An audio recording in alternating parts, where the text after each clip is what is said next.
You ever have a dream so big, you don't even know what you don't know? Well, welcome to mine. So this started when I graduated college and realized two things. First, I wanted to build something meaningful and sustainable. And second, I had the budget of, well, a recent graduate, meaning limited, totally delusional, and fully functioning on caffeine in the form of many pots of tea. I wanted something with mountain views. A gorgeous, modern, luxury Airbnb for remote work and play, something that was scalable, replicable, and environmentally responsible. I searched for affordable plots of land within 2 hours of New York City, which is akin to looking for a 2-bedroom apartment for under $2,000 in Manhattan. It functionally doesn't exist. I drove to properties that turned out to be swamps, or cliffs, or that you couldn't legally even build on.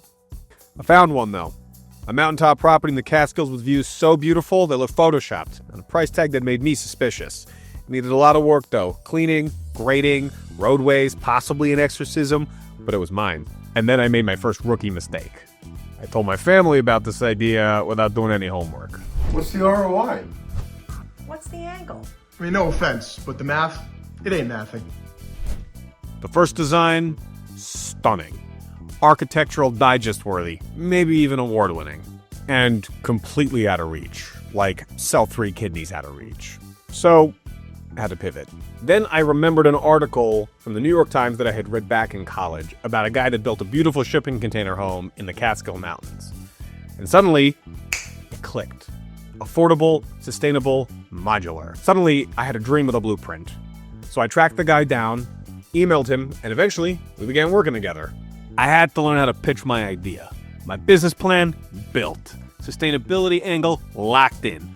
Budget. In terms of money, we have no money.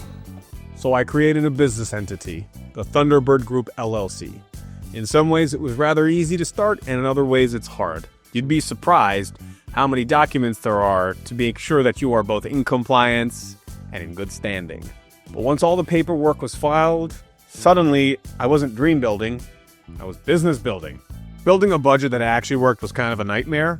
There were maybe 100 unique costs, some of which I didn't even know about, like soil testing, surveying, contingencies like, oops, there's a boulder the size of a Honda we gotta move. But eventually, I did build a budget that made sense. Not dream world sense, real world sense.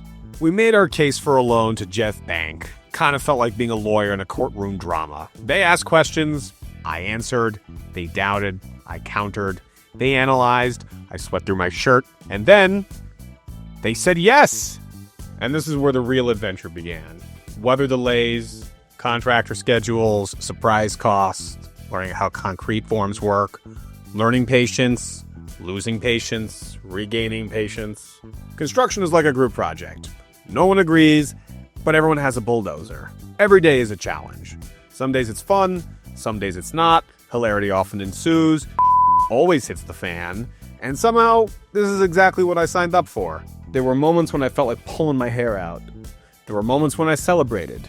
Moments when I questioned all my life choices.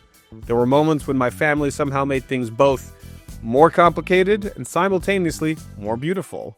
This is just the origin story, though. This messy, sometimes funny, stressful, emotionally challenging beginning to a dream project that I really hope will go way beyond this one mountaintop. So please, consider liking this video, sharing it with your friends, and subscribing to my channel if you want to keep watching me try to build a tiny sustainability empire, one shipping container at a time.